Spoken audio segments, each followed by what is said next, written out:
Yo, what's good, y'all? Welcome to episode, I think we're at 7 now.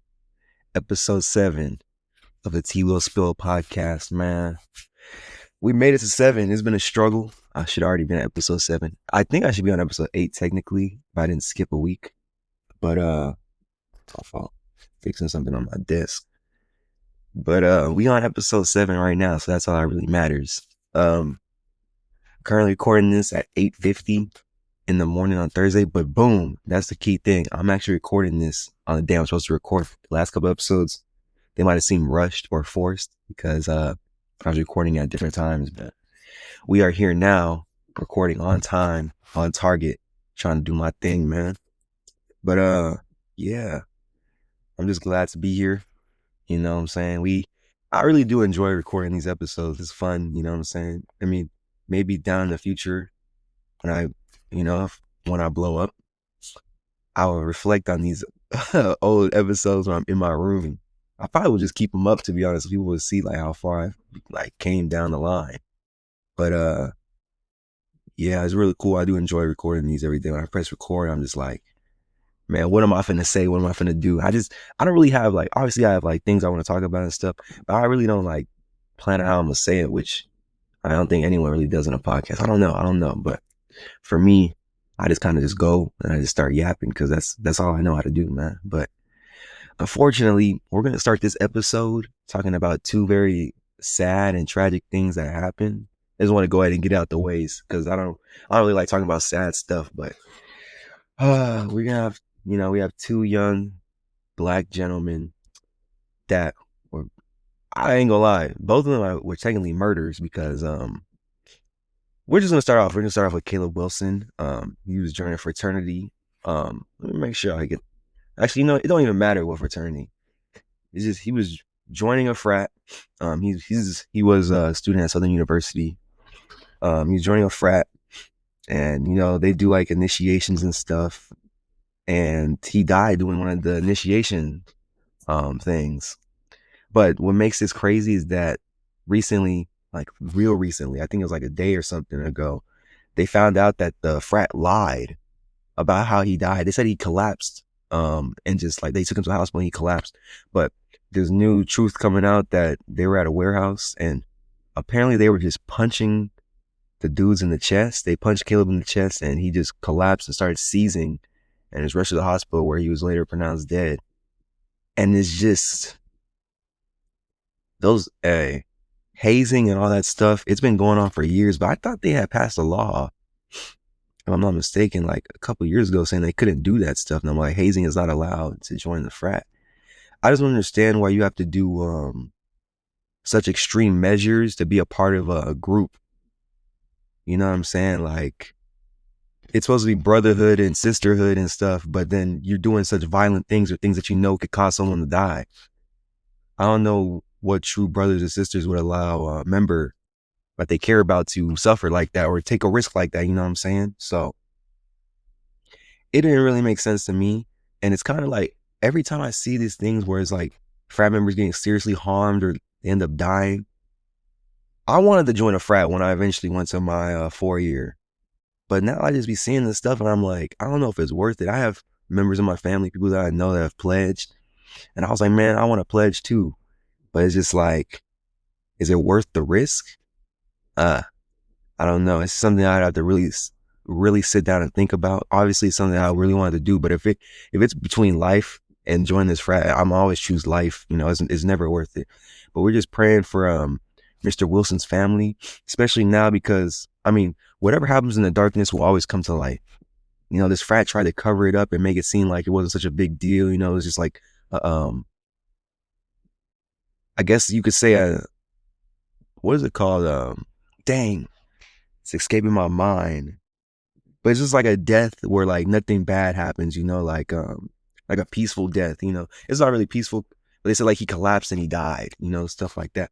But he didn't collapse. Someone punched him. And if you didn't know, if you punch somebody at the right time with enough force in their heart, you can cause them to have a heart attack or even make their heart stop. So that's essentially what happened to Mr. Wilson. And it's crazy. Like people they lied so they wouldn't get in trouble, but now they're in more trouble because you lied. And the person that did it could technically go to jail for murder because he murdered. He's the reason why he died. So, you know, it's real bad. It's a real bad look. It's just real crazy to me to think that, like, at least for me, I see like 1 or 2, 3 of these stories every year, like of somebody in a frat or sorority just dying, and it just don't make sense. It just really don't make sense at all. It just takes away from what, because when you envision this stuff, you're like, oh, it looks like they're all having fun, you know, it's a brotherhood. I recently went on a trip to HBCU, and one of the guys that was talking about it, he was like, yeah, man, it's real fun to be part of a frat. We're a brotherhood. We do everything together. And I was in my mind, I'm like, I want to be a part of that, you know, a brotherhood. Because these are like brothers for life, you know what I'm saying? Like, even when y'all graduate 20, 30 years down the line, y'all gonna still hang out or be associated with each other in some sort of way, you know, stuff like that. So it's kind of cool. But to die for it, I don't know. And to be, you know what I'm saying? It just, the hazing and stuff, regardless, needs to stop. Because it's all fun and games until something like this happens. And everyone wants to start pointing the fingers or say like, oh, I didn't do it. And it's just like, nah, it was your idea. So, man, it's just crazy. It's just real crazy. Praying for Mr. Wilson and his family. And I pray that, you know, justice, you know, God will always serve justice. So justice just be served for him and his family. Next, we got to talk about, now this one is even more sad in my opinion, because not only was a man killed, but his daughter was killed as well. And it's just like, obviously I wouldn't want him to be murdered, but his daughter too. I'm talking about, I think his name is, I'm just gonna say Lil Ronnie, because I think his full rap name is like G Money Lil Ronnie. But Mr. Lil Ronnie, he was at a car wash with his daughter, and I don't know if it was a drive-by or they ran up on him. I think they ran up on him. They shot and killed him, but they killed his daughter as well. And it just comes making me thinking, like, what did the daughter do? Well, what was the point? I mean, what was the point of you killing him in the first place? But what was the point of killing his daughter? That's just, I mean, that little baby, she didn't even get to really live life. She was only 5 years old. At 5 years old, I was in kindergarten. So she was probably in like kindergarten, maybe first grade. And she don't get to live life no more. She'll never get to experience being a teenager. She'll never experience prom, a sweet 16, marriage, none of that stuff. Because it's just ignorant individuals are just going around with weapons, just shooting. I mean, it's real sad to think about, because violence is just such a big thing throughout this world, and it's just really out of control. And you know, it sucks because she may have never had to experience that if her father wasn't whatever he was associated with, because, you know, that's probably the reason why they went and shot him. Not saying that there's a reason why you should go and kill people, but that's just a motivator for whatever the reason. That's probably going to be the excuse for why they did it. Now, they already have the suspects, apparently. I don't know if they have arrested them yet, but they also set up a GoFundMe for him and his family, which is good. I'm glad. And it's so sad because I was going on Twitter and, or X, I should say, but I was on there and I saw a photo of him and his daughter and like one of her friends it was like for Valentine's Day. So it was a recent photo. And I'm just like, man, it's just so sad to see, like, and to the mama, I mean, the mom of the daughter, I just know she's going through it, praying for her, for the whole family, because I can't even fathom or imagine knowing that, like, you know, your significant other and then your child too was murdered. That's just real bad. That's just the work of the devil, you know what I'm saying? To be just so evil like that, and to you just run up and kill somebody and then you just go and kill their daughter too, or a bystander. Yeah, it's real bad. But I don't want to stay on these sad topics for too long. And also, my fault, I got a little cough, but I finally decided to bring water. So the sponsor of this episode is water. You know what I'm saying? I'll be talking sometimes and I'll be getting real parched. I don't have no water. So, you know what I'm saying? I might cut the part of me, drinking this out. But if not, you're going to see me drink some water. Because, man, yapping for 30 to 45 minutes, it's a little work. It's a lot of work, man. You know what I'm saying? Even for a guy like me, it's a little difficult. So make sure you drink your water, y'all. This is sponsored by water today's episode.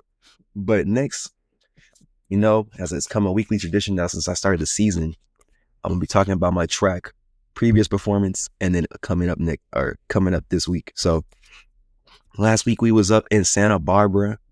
It was a nice 2-hour drive. It was chilling. I ran the 4x8, which was the first event, and I ran the 4x4, which is the last event. So I opened up and I closed the meet. For the 4x8, my coach is just making us run, like I'm saying us as in like the long sprinters. So like people that run 4-2, like 400, 200 guys, He's making us run 800s this year. And this was my second one ever. I hope it's my last one. I pray to the Lord it's my last one because I do not like running 800s. And I'm going to explain why I don't like running 800s because I was the lead leg for the 4x8.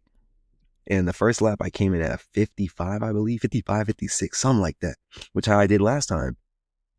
And then the second lap, oh my, them boys was getting me. They was doing me dirty. And I knew something was wrong. I knew something was wrong when I was in first place. So I was like, don't get me wrong, like it's obviously good to be in first place, but I was just like, I don't feel like I'm running this race right. That's what I was thinking. And man, they showed me I wasn't running it right. They just all started kicking and they left me. I went from first to like fourth or fifth. And it just it was killing me inside when I was just fighting, trying to get to finish the second lap. They hand the baton off. I just see people rolling right by me. I'm just like, man, it was just, ooh, I was so mad. But then I had to realize, this is not my main event. Obviously, I want to be a competitor. That's always going to be inside of me, but it's not my main event, so it's not really a focus. Like, I will not be worrying about this too much longer, if that makes sense. But next, we're going to go into the 4x4. It's the first time our quote-unquote A team is running a 4x4. This season, we finished at 318. I don't know why I was going to say 1218. If we finish, oh Lord. But yeah, we finished at like 318, I believe, which is a solid time. It's a solid time to start off with the opener. But the reason I'm saying it's a solid time is because I'm anchor, and I ran my worst split this season so far in the 4x4. I ran 49-1, which is just really low, or really bad, I should say, considering I've dropped a 47-4 split this year. Just recently, actually, like 2 weeks ago, I believe, something like that. Or no, yeah. Or I can't remember, but it was really recently. It was less than a month ago. And I ran a 49-1, and we got second. Like, the dude I was running against, he ran a 49 split, or he probably ran like 48 high. And it's tearing me up. It's still tearing me up now. I'm a little more calm and composed now, but it's just still bothering me because, like, I know who I am and I know what I'm capable of. When you have expectations, or like, who you are, and then it doesn't go correlate to like what you normally do, it's going to bother you and it should bother you if you really care about things like that. And this has been bothering me because every time I look at the footage, I'm like, it looks like I'm moving, but I'm really not moving. I ran a 49-1 split.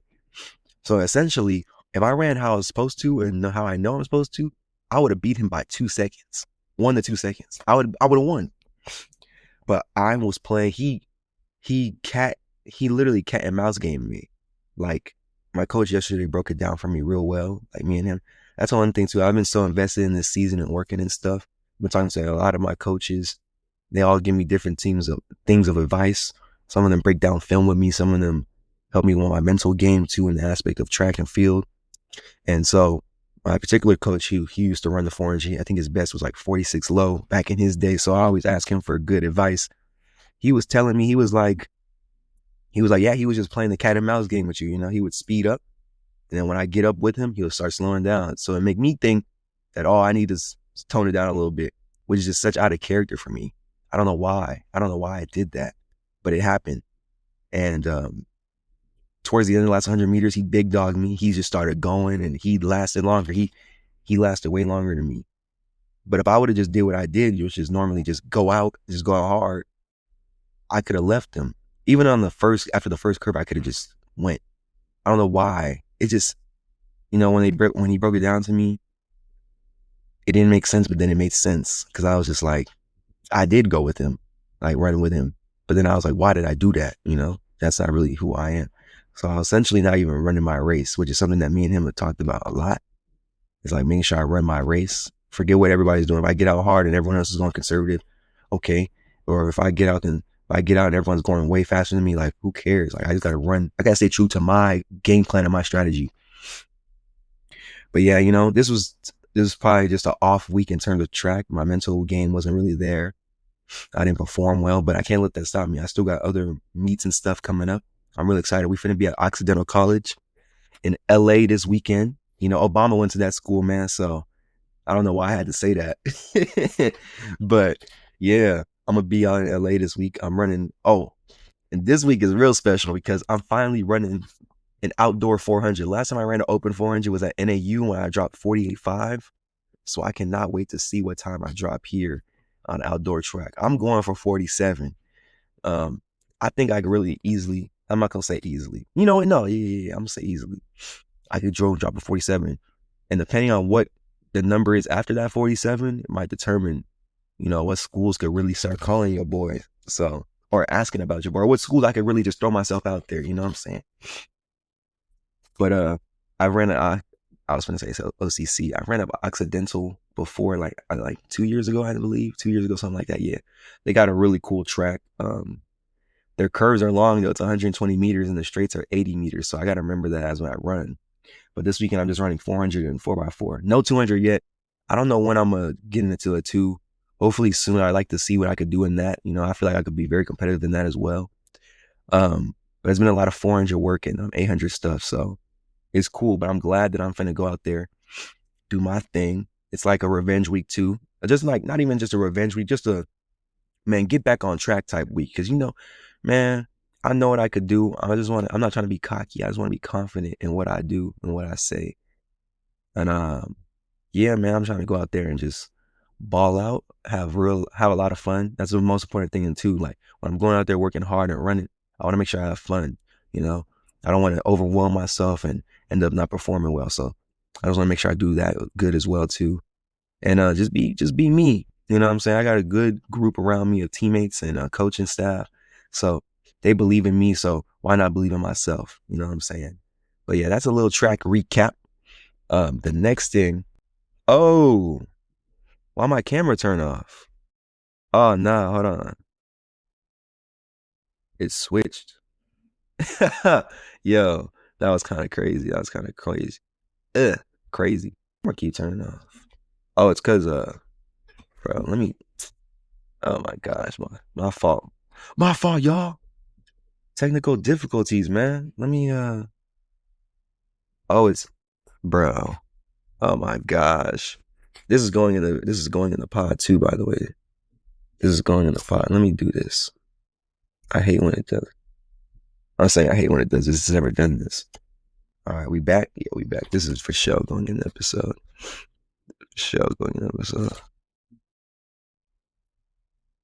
Uh-huh. All right. Oh, it's time for questions. Look at all this. All right. I'm going to answer 3 questions today because that's all I got was 3 good questions. So, you know what I'm saying? Sometimes you got to just take what they give you, man.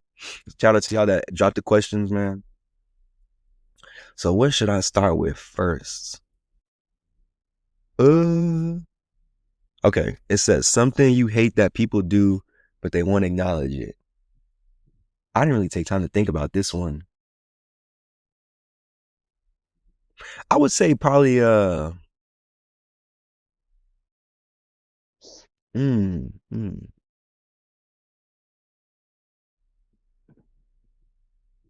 Dang, this is a good question. I'm trying to really think about this. What is something that people do that I don't like and they won't acknowledge that they did it? okay, I don't know if I can explain this right, but like weird activities in terms of like people just like switch up and get weird. You know, like they're buddy buddy with you, and then like a certain scenario comes up and they just start acting different. You know what I'm saying? Like for example, um, like say someone come up to you and they be like, "Yo, such and such said this about you," and then you're like, "Who's such and such?" And they like, "Oh, nah, I can't really tell you." What? Why are you gatekeeping that information? Or like, why can't you tell? Well, I would have rather you never told me that. Cause it's just like, why? That's just weird. That's just so weird, and that's just very childish and immature. Like I don't even care no more, to be honest. And now I'm not even worried about what the person said. I'm worried about you too, because you might have been part of that conversation. Why are you like, I don't know, why would you do that? Why would you come up and just, shout out to the sponsor of the video, but why would you just come up and do that? Not even just about gossiping rumors, but in general, like people be like, I have to tell you something, or I have a question, and they just be like, oh, never mind. You, ooh, that just makes me want to just end the convo right there. You know what I'm saying? Just, you know, forget it. Because I just don't want to know no more. What is the point of you bringing that up just to not say nothing? That's just so weird. That's just so weird. Um, but yeah, that's probably one thing that people do that I do not like, and they do not, and they don't acknowledge it. So on to the next question. Because next to our sports related, so you know I'm always intrigued about that. It says, how serious are the Lakers, and who do you have coming out the West? Man, this basketball stuff. Oh, I'm such a big football fan, but I'm also just as much of a basketball fan as I am a football fan. And this season is turning up. Basketball is low key getting hype right now. This is actually a fun season because it's not like last year where you're like, oh, the Celtics are finna win this thing. You know what I'm saying? This year, hey, it's a lot of teams. I'm not gonna say a lot, but I think there's 5 contenders combined between the East and West that could really win the finals. I got the Lakers. I got the Thunder because they balling. I ain't gonna lie, they balling. The Nuggets obviously with Jokic, and then in the East you got the Cavs and the Celtics. The Knicks are up there too, but they got some things to worry. They haven't beat a team over 500. I think they're like 0-8 or something against teams that are 500. So they got a lot to prove in terms of being a contender, but they have a good team overall. Their defense is elite. So, but we'll see. The playoffs are different than the regular season. They might lose. I don't know how many times they have to play against other teams that are above 500 the remaining of the season, but they might finish 0-12 against teams over 500 this year, right? But then the playoffs, they should start balling, you know what I'm saying? So we'll see. But the Lakers, man, this Luka Doncic trade, as much as I was like, oh, we need AD, which is crazy because he's hurt now. I don't think he's going to come back for the rest of the season. This Luka thing is probably the best thing that's ever happened. We made some great moves. Not even just a Luka trade, like getting Shake Milton, Dorian Finney-Smith, and even Jackson Hayes, like removing AD off the team just made Jackson Hayes blossom as a player. Like he's getting double doubles now. He's becoming a lob threat. He's boarding up. He's getting on the court fast. He's playing defense. Excuse me, y'all. It's just it's crazy. Like this dude is doing some insane things. This Lakers team is playing great. JJ Redick. And it's crazy because when I saw his podcast, I knew this was going to happen. He might start off a little slow. It's not easy just being an elite coach in the NBA, but he's making himself, honestly, a candidate for coach of the year. He's making 40-year-old LeBron. I'm not going to say he's making 40-year-old LeBron play good because LeBron is just balling out of control for his age. I mean, he's having his stats. They showed his stats when he won MVP in Miami compared to his stats now. And all of them are just better than when his MVP season in Miami. So he might win an MVP this year. You know, he deserves it. He's balling. He's playing really good. And if the Lakers end up getting the 2nd seed, he might deserve it. They might give it to Shea because of record, which I would hope Shea wins one too eventually. Shea deserves one as well. But LeBron is just, who do I have coming out the West? It's going to sound biased, but it might be true. I got the Lakers. We have the guy that's 25 years old, or 26 now, I should say. Luka's birthday was last week, I believe. But we have a 26-year-old top 3 player in the NBA that just went to the finals last year. So he has playoff experience. He has a lot of playoff experience in his career, but he just went to the finals for the first time in his career. He can go back again. We got LeBron James, who's 40, but is playing like he's 25, 26. And he has a three-point shot now. He doesn't have to be the primary ball handler anymore because you have Luka and Austin Reeves, who I'm going to get to in a second. He has Luka now, so he doesn't have to worry about fatiguing himself and always having the ball in his hand. And he's shooting the peel off the ball. I mean, this man is hitting threes like nothing. And he's taking about 6 a game, which is cool. And he's making like 2 or 3 of them sometimes. So that's good. And then we have Austin Reeves, who I just mentioned. He's playing good. He's averaging like, I think, 20-some points the last couple weeks. He's been balling, which is good. I'm glad he's playing his role. He's a great third option. I mean, if your third option is averaging 20, that's good. He's also a primary ball handler. Then we got dudes like DFS, the 3-and-D guy. He can clamp up, and then he can hit the 3. Corner, wing, it doesn't matter. He's hitting the 3. Then Gabe Vincent is finally stepping up. A lot of people talking bad about him, but he's playing like Miami Gabe Vincent when he was over there, playing defense, hitting threes, playmaking. Then you got guys like, what's it called? I'm blanking. Vando. Oh my goodness. Now, I wish Vando would get a shot, hit his shot a little bit more, but it's okay. I'm just glad he's on the court playing, because when he's playing, he's clamping, and you can put him on any guy, guard, big man. He's just there to play defense, and he's doing it well. I really have the Lakers coming out the West. I don't think there's really a team that could beat us in a 7-game series, especially when your 2 leading guys is Luka and LeBron. Like, imagine, I saw this thing on Twitter, and it was said, imagine subbing out LeBron and then Luka comes in the game. Like, how you don't get a break, and that's what I love about this team. We're playing fast paced. We're playing our brand of basketball, and we played the Nuggets, and the way JJ Redick was playing defense on Jokic was just beautiful. It was just so beautiful. So I really like that, and I enjoy it. I can't wait to see the playoffs, man. They're coming up real soon. I think we have, how many games are there left? Let me see. NBA standings. I just want to see the standings so I know how many games are left. Cavaliers have played 62 games. There's 20 games left. About for everybody. There's about 20 games left. The Cavs are 52-10, which is so crazy to me. The Thunder are 51-11. Lakers are 39-21. We're above the Nuggets because we beat them. I think we're like, our last 10, let's look. We're 8-2 on our last team. We're on a 7-game win streak. We have the Cavs have the best win streak. Yeah, they're on a 12-game win streak, but we have a 2-game or 7-game win streak. So we have the second best win streak in the league. But yeah, Lakers, man. And I want to say this too. Obviously, I'm a big Kobe fan. As I've mentioned before, if you know me, you know I love Kobe. But if LeBron gets ring number 5 this year, I think I'll hand them over the GOAT title. I'll give him the GOAT title. But Kobe will always be my favorite player. But LeBron will be the GOAT. So let's see. But he got to win ring number 5. And my last question I got this week, thoughts on Debo leaving the 49ers and Greenlaw and Hufanga leaving in free agency. Yeah, man, it's good. Life over here in the 49ers town, a lot of people, we traded Debo Samuel to the Washington Commanders for a 5th-round pick. I think we could have got more out of that, a 5th rounder. No, John Lynch does a great job with drafting players. And Debo had that one great season where he was just balling out. Like, he just started regressing. He was gaining weight and stuff. He wasn't playing good. He was complaining about his touches. But then when we gave him the opportunity to have the ball, he wasn't doing nothing with it. So it's kind of like, I mean, what do you want? But I'm glad. I wanted him gone. And they're talking about they might get rid of Ayuk too. I hope, if we get rid of Ayuk, hopefully we get something good for him.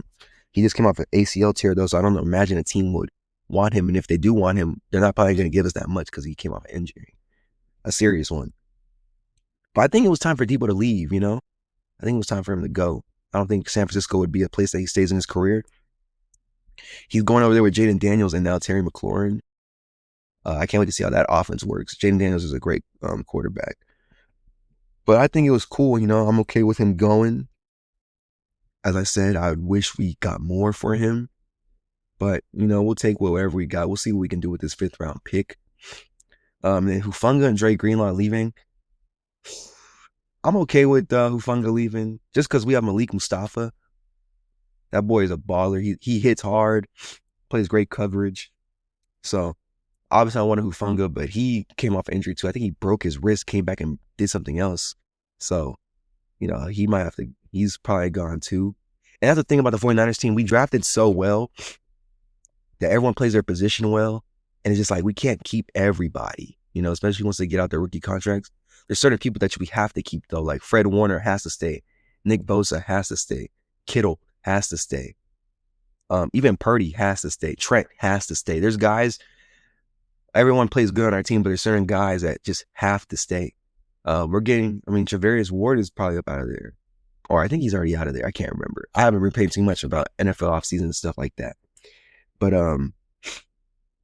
it just sucks because Dre Greenlaw changes so much on our team dynamic. He is just, obviously we have Fred Warner, like I said, but him and Dre Greenlaw, like Fred Warner's like the coverage guy, you know what I'm saying? And the great tackler. But Dre's that guy you send up through the A gap or whatever, and he's bam, just popping people.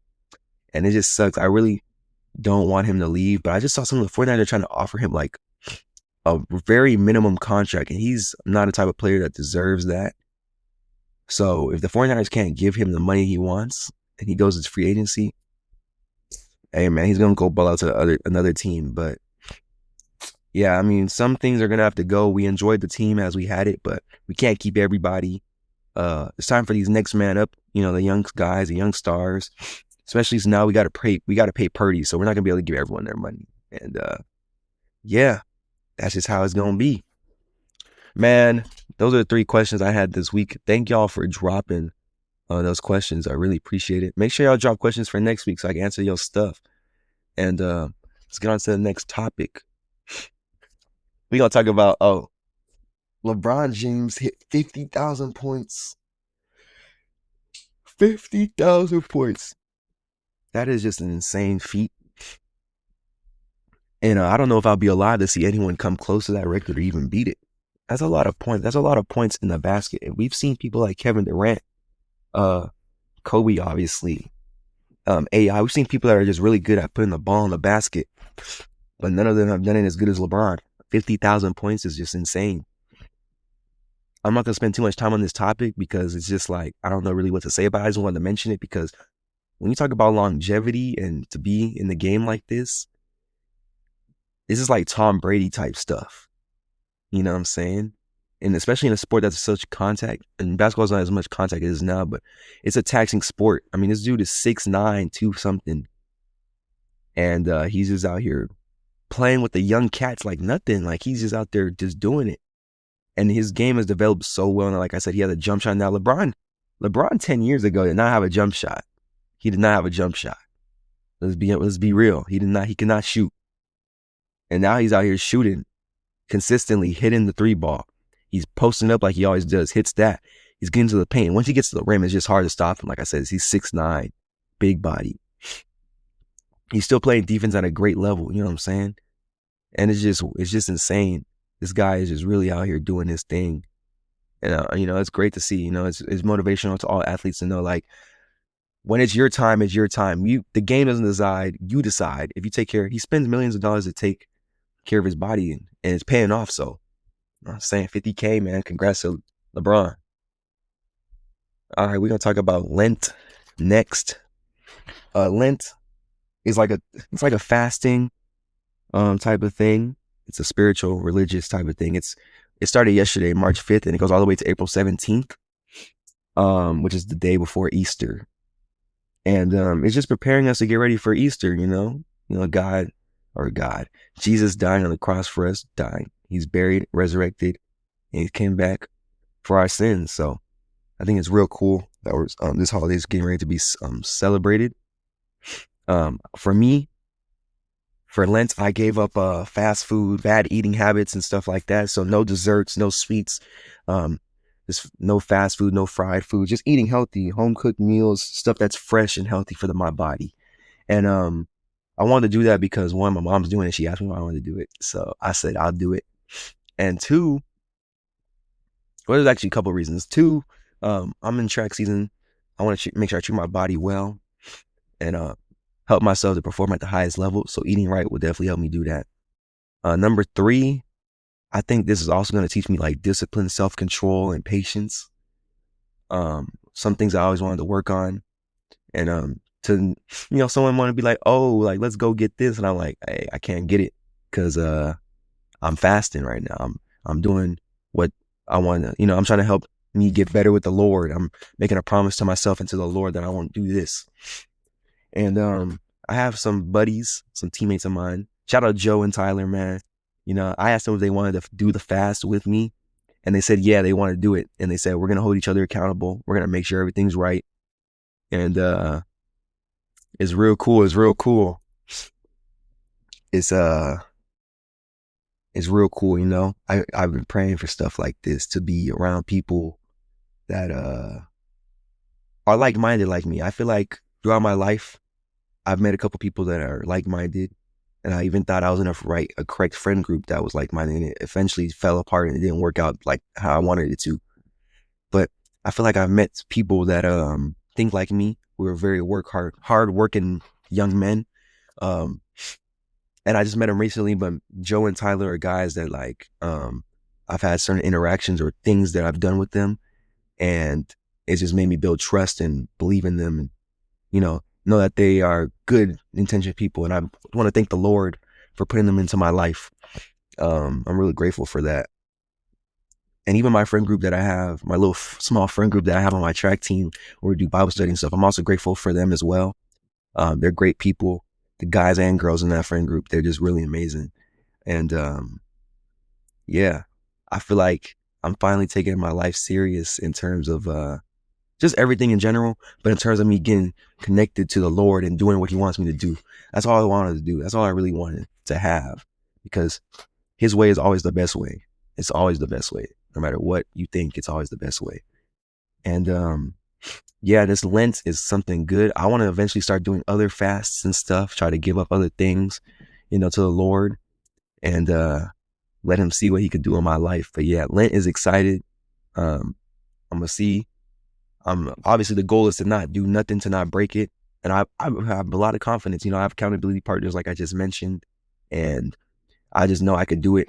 So yeah, let's go ahead and do it. Eat healthy, see how it does for me. I feel like it's going to have a lot of positive benefits, not just eating healthy towards my body, but my spiritual journey, my emotional journey, my physical journey. So I'm really excited for that. Yes.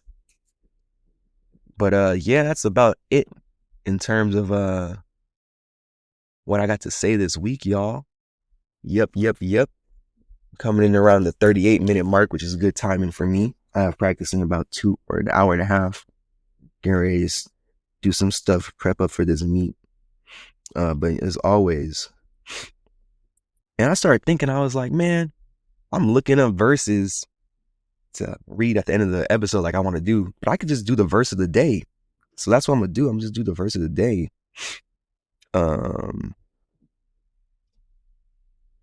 Give me 1 second, y'all, while I pull it up.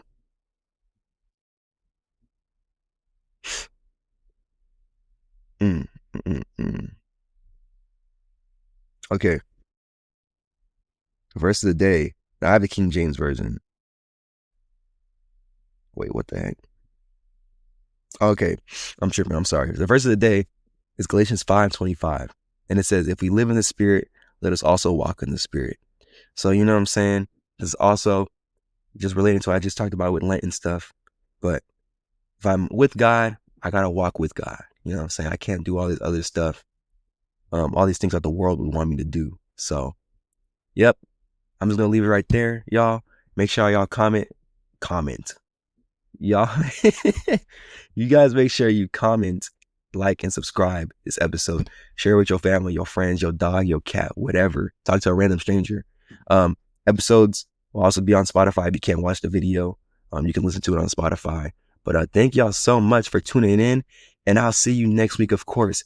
Peace out.